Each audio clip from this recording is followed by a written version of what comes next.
Every time I'm with you, yo, it's something else. It's a fact, and it's nothing else. And out, you don't even need the help. Ooh, I don't need nothing else. Every time I'm with you, yo, it's something else. It's a fact, and it's nothing else. Got your hand out, you don't even need the help. Ooh, that's right. I don't need nothing else. That's right. King's Dream Entertainment. What's going on? It's Ruslan with KingsDreamENT.com. This channel exists to encourage, empower, inspire you to live out God's dream for your life. And we are live right now on all platforms, ladies and gentlemen. And we're going to be talking about a couple different things to give you, hopefully, give you some creative ideas during this quarantine. Now, every Sunday night, we do a Patreon Zoom call where a bunch of our folks from the Patreon community get into a big group Zoom call. We do like a Q&A. And so that is what you're kind of seeing the back end of this. By the way, the description is in the bio if you want to hop in, take part in our Q&A. Super cool. So I'm literally just answering questions directly from the Patreon, and my man from New York, I'm trying to find his name. I can't find his name. Complex. Complex had this question, which I thought was really cool and I thought could be very beneficial to a lot of us. So I'm going to bring him into the chat real quick. Yo, go ahead and mute yourself, my G, and let's get right into it. Yeah, hey guys. So the whole Corona thing, you know, I live in New York, so we're pretty much shut down at the moment. And so I wanted to make a music video for one of my songs. And in my mind, you know, in New York, we have people and places, and you have a lot of, you can interact with people, and there's so much you can do outside. And I'm just kind of having trouble coming up with concepts since I'm now forced inside to make music videos at home. Right. So if there was any like concepts or any like ways to get around that, you know. Yeah, that's a good question. By the way, I love your green screen background. that is amazing. What part of New York are you in? Brooklyn. What part of Brooklyn? Brooklyn's huge. East New York. Okay, that's what's up, man. Probably my favorite borough is going to Brooklyn and hanging out. Nice. I love that city, man. That's such a fun city. I'm more like, dang, is New York going to be the same after this? You know, that's kind of what I'm thinking about. Yeah, I'm thinking it's going to be like this till December, man. I hope not. But okay, so that's a good question. So we're on quarantine. A lot of us are trying to figure out how do we make the most of this situation. I'm gonna reset something real quick in the video switcher because he was green, but I'll fix it real quick. So look, we're on quarantine. What is the best way to make the most of this situation? Now, here's my philosophy. I think in life, I think with creating music, I think the whole bit, we think that more resources, more access to equipment, locations, so on and so forth, we think that always creates the better result. But I would tend to present something that is the opposite. I think that a lack of resources actually creates an opportunity for great innovation.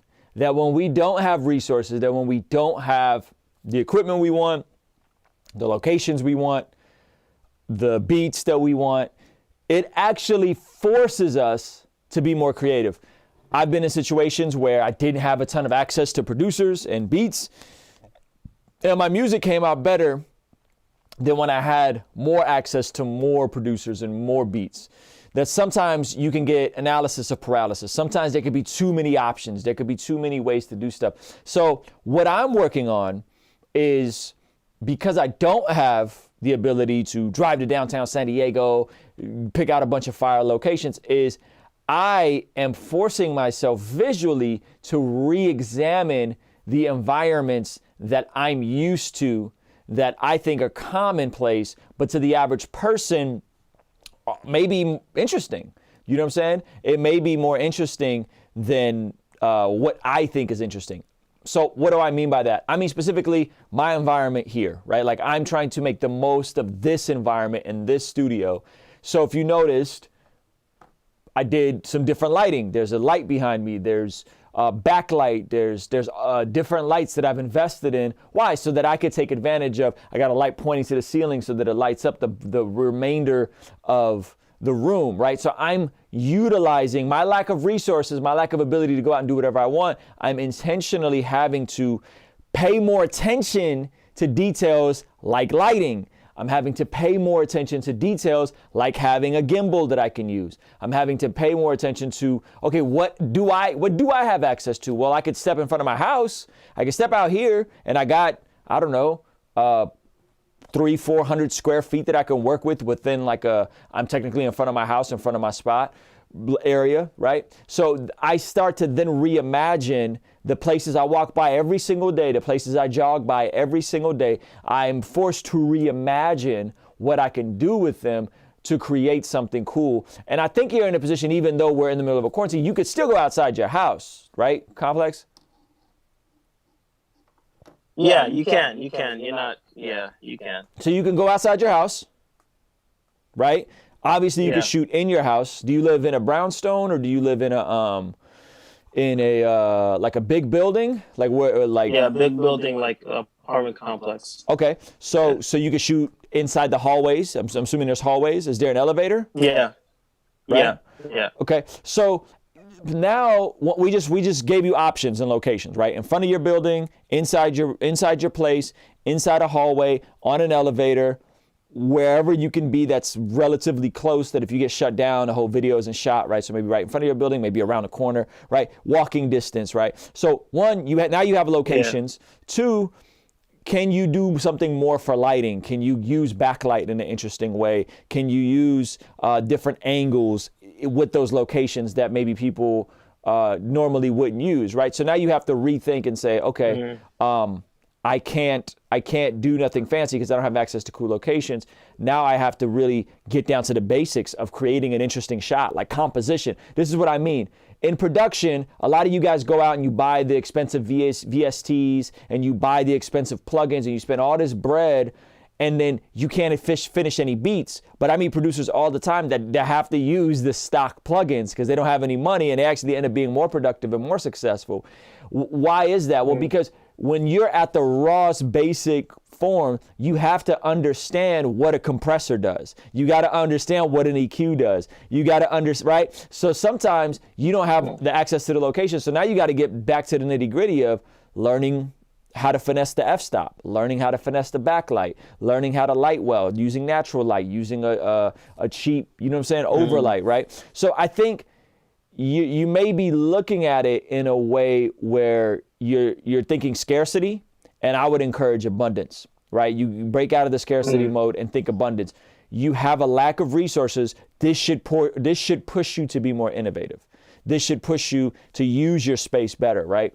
I always think of the tiny house people. I don't know if you ever see the little documentaries in the shows, but people living in like little small spaces and they are forced to be more creative with their furniture. They're forced to be more creative with their living space, with how their beds go, and they utilize the space really well. You got to think along the same ways. How can you utilize your space well? How can you utilize your lighting well? A concept well? Like Andy Mineo has a video where I forgot the name of it, family picture. It's about his wedding day and his dad not showing up to his wedding day. And the entire video, they just shot it in a hotel, and it was just a mirror shot of him holding a mirror, somebody holding a mirror, and it's a reflection of his face through the mirror, and it's just a one take, and it's just him performing it. And then as the video goes on, he presses on the little mirror, and the blood starts smearing over the mirror, right? Simple video shot in a hotel room, you know what I mean, with some simple effects. And they got creative with it, right? So that's what I mean, man. Sometimes the best ideas are not the ones with the most resources. Sometimes the best beats aren't the ones with 5 co-producers.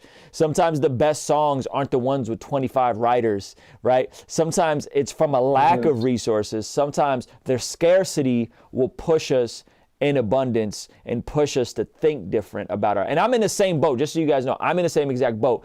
I would like to start shooting more visuals. I went back, I picked up the gimbal from my buddy Zach. I'm looking at maybe getting some different lenses. I'm thinking different, right? And so even on Instagram, like I started posting more stuff on Instagram of just me learning how to shoot photos better by myself, right? I got the app, I got the Lightroom. Something I've been procrastinating for photos, having Lightroom installed on my iPhone with my Lightroom presets that Zach Sparazzo and Where's Lugo. I forced myself to do that. I got my camera. I got my camera right here, and I got like a tripod. And if you look at me, if you look at my Instagram, all the photos I'm shooting is just like my little camera with my tripod, and I'm just trying to master the basics of composition. I'm trying to master the basics of angles, of lighting, of backlighting. I'm really trying to get back to the basics of these things that we sometimes take for granted when we can go find a fly location and just, you know what I'm saying, wing it. So in terms of concepts, A-complex, I don't got any complex that I can concepts I can give you. I could just give you a way to think different about it, and to really just utilize what you have. And I think you're going to be way more fulfilled moving that direction than seeing this as a limitation instead of seeing this as an opportunity. No, that was definitely a gem. That's definitely a gem. I got space, so I mean, it's not like I have nothing. So that's definitely a gem. Here's an idea. An idea. Maybe this is the time you go and buy a green screen. Maybe this is the time you go and buy a backdrop. Spend $50, buy a backdrop, buy a green screen, get creative. You know what I'm saying? I don't know. I'm just throwing that out there. You know what I'm saying? But I think when we really take self-inventory in a time like this, we start realizing how little we do actually utilize the resources we do have, right? We forget, wow, we could actually do way more than we think we can. And I'll be completely honest with you, bro. You're in Brooklyn. Like, you could step outside your crib and have 10 pretty fly locations in a matter of minutes. You know what I mean? So I'm low-key kind of jealous that, you know, I'm in San Marcos. Like, all we got is like green stuff, and like I got a pool and I got like palm trees. You know what I'm saying? But I bet you if you were here and you were staying out here for a week, you would probably think this area was super dope just because of the palm trees and you seeing something different. I bet you if I was with you for a week, I'd probably think Brooklyn was super dope. And if you actually look at the majority of my music videos, they're actually, a lot of them are shot in New York just because I find the aesthetics so much better. You know what I mean? So I think you got to look at it just a little different, man. Yeah. You're definitely right. That's a gem. Yeah, that's definitely. Yeah, I hear you, especially on the buying the green and not just you know, because honestly, I've been like trying to get away from in a sense turning my house into a studio, not a studio, but like a studio to record videos and stuff. I've been like, let me do it outside. Let me, you know, do it somewhere else. But no, now's the time to actually, I guess, stop being lazy and do it. And here's what you'll find. The more you do it, the better you'll get. The more you do it, the better you get. And that's just, it's really that simple. So I think you just got to do a lot of it, and you'll find yourself getting way better at it. So thank you. I appreciate it. That's a gem, man. That's a gem. Word up, man. That. I'm gonna bring in the homie Bats for the second question of this joint. If you guys got questions, you can jump into our Patreon Zoom call. It is in it's at the top of the thing. And Bats had a really interesting question that I think, you know, Bats is experiencing a lot of first world rapper problems. He's like, semi-successful rapper who's booming on TikTok. He got like a couple 100,000 followers on TikTok. So he's dealing with real like first world problems when it comes to like rapper stuff. So, but I love it because I think these questions are great because a lot of us will probably encounter situations like this. I know I have. Go ahead and jump into your question where you got to unmute yourself. All right, bro. So my question is, like, what route would you take when there's an artist that's way bigger than you, has a way bigger following, but the song that he wants you to get on is like kind of trash? Like, it's not it. That's a great question, man. Well, I think first of all, when we say kind of trash, we have to remember that quality can be very subjective, right? Like quality can be very subjective. So meaning that like, me and you might think a song is trash based on our metrics of what we think good hip hop is. And he might have an audience that likes it, right? So we might be like, man, this is kind of a cringy song. It feels whack. I can't really vibe with it. But his audience that might be into like explicit worship rap music, you know what I'm saying, that kind of vibes with that, might really be into it and think it's really cool and be really blessed by it. You know what I mean? And you're thinking on something like, yo, but you know, like the bars are weak and the mix is trash, whatever. But it's like for his audience, it may not matter as much because they're not there for the mix or they're not there for the bars. They're there for explicitly glorifying content, right? And so I think we have to just start from the premise of like, yo, quality can be subjective in that regard, right? Quality can be subjective in that regard. And on a macro scale, we have to acknowledge that a lot of artists do a lot of features that they're probably not 150% in love with, right? I mean, if you look at a guy like Lil Wayne, who's done a ton of records, there's probably stuff he's done that in hindsight is cringy, or when it came out may have been cringy.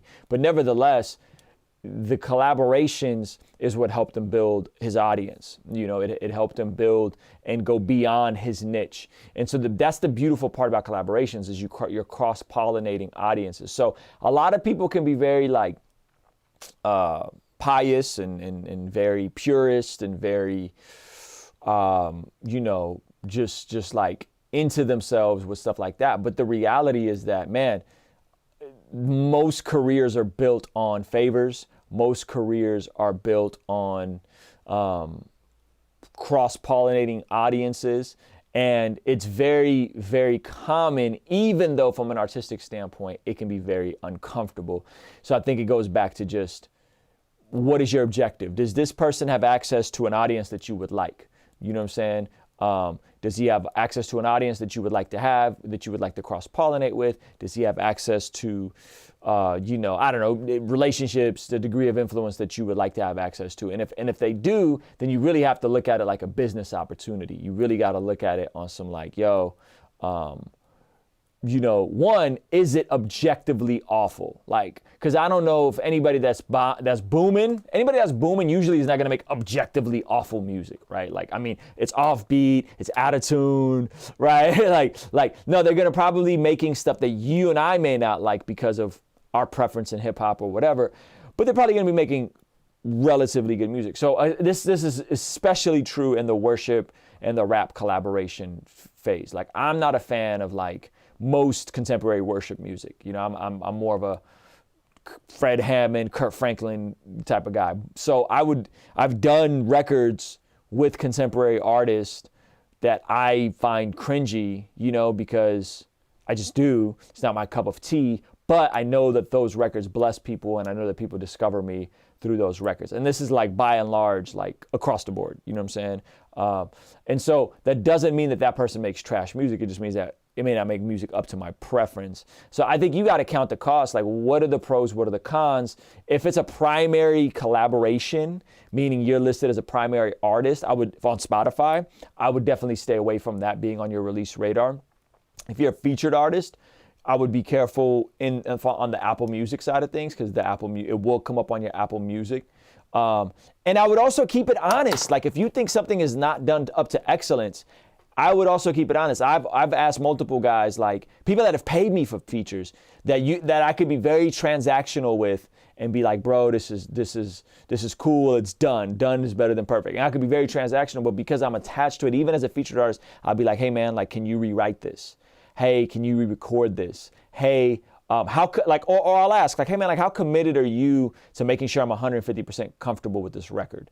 You know what I'm saying? Can we try this? Can we try that? And so I've done that quite a few times, and it never gets to the level that I would like it to from a quality standpoint, but it gets a little bit better. It gets incrementally better every time they revisit it, and it pushes the artist. So the question is, like, how do you add value? How do you bless that person? How do you know what I mean? How do you position yourself so that you grow from it? Is that, you feel where I'm coming from?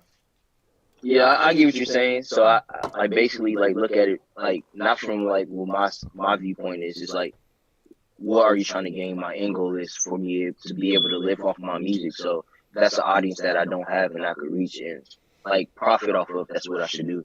So I'm catching what you're saying. Yeah, because if it was about making art for art's sake, then we wouldn't be talking about building audiences and all that kind of stuff, right? We're not making art for art's sake. We're making art for, because we love to make art, but we also want to make a career off of it. So then it is the intersection of commerce. Now it's about commerce, right? So if I'm trying to think of an example of a metaphor, but like if you're a clothing line, would you collaborate with another clothing line that has access to a similar audience that you would like to have access to? They're 10 times bigger than you are, but maybe you don't like some of their designs. Well, that would just be silly to be like, I'm not gonna do that because I don't like some of your designs. You know what I'm saying? You would be like, okay, well, let's make sure this design is fire and I feel comfortable, and have those hard conversations on the front end of like, hey man, like I take what I do very seriously. Let's make this as good as possible. Are you okay with me pushing back and helping you with some of your parts? You know what I'm saying? DJ Lost and Found. I appreciate that, man. DJ Lost and Found pretty much asked the same question. He said, how do you deal with trash subpar versus from a larger artist or feature? It's the same thing. Like, I've gotten features back where the artist was substantially bigger than me, and I've had to sit there and manually chop up their verse bar for bar, dang near word for word sometimes, and make it on beat because they were just so off beat. And I've done that before, you know what I'm saying? And I don't think that artist is necessarily doing that to be disrespectful. They got a lot going on. Maybe they're doing you a favor. Maybe you paid them. Maybe you didn't pay them, whatever, right? They are just trying to get through whatever it is they committed to do. That's not necessarily a subpar verse is like, again, they're just trying to hit a widget. So I would spend the time to work through it. And then like let's just be honest. Like, yo, man, like Lecrae sends me over a verse right now, even though I've made a couple records with him already. Like, I'm taking a verse. Like, I'm taking a verse and I'm going to make it as dope as possible. And if I got to chop it up bar for bar because he was slightly ahead of the beat, or if I got to have somebody come in and add some harmonies to it, or if I got to punch some of the words, whatever it is, like, I'm taking a Lecrae verse, guys. Like, I just am. You know what I'm saying? And if it's not the strongest verse, I really don't care, because it's going to benefit me more than it's going to hurt me that he has a suspect verse on my stuff. And not that Lecrae's ever done this. The two records we have together, he's bodied both of them. He did a really good job. So I think that's a fair response.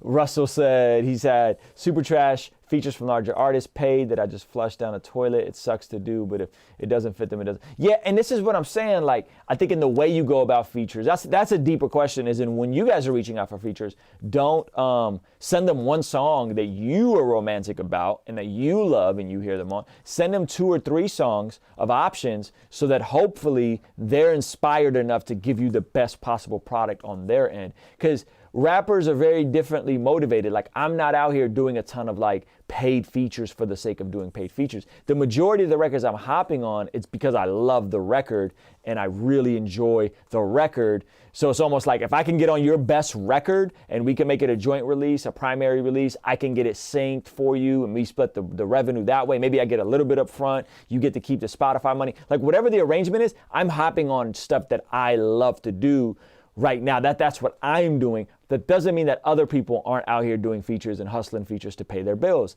A lot of people are doing that. You know what I'm saying? And you need to give people options. People having even the illusion of a choice is always better than no choice. Even if you really wanted them on this record, but you sent them 2 other records to let them pick you know what I mean? The one you really want. Like, that's still better than no choice. Right? So give as much autonomy, give as much structure, give as much direction. A lot of y'all don't be giving direction. Like, you guys would just be like, yo, do this feature. And it's like, well, like, how about you give an example of something else they did that you enjoyed, or give an example of a modern cadence that you would like them to follow. Give them options to pick other beats from. You know what I mean? Give them like really specific directions on what the song is about. A lot of cats just send over a song and don't really give a ton of direction, and it doesn't really help anybody. You know what I'm saying?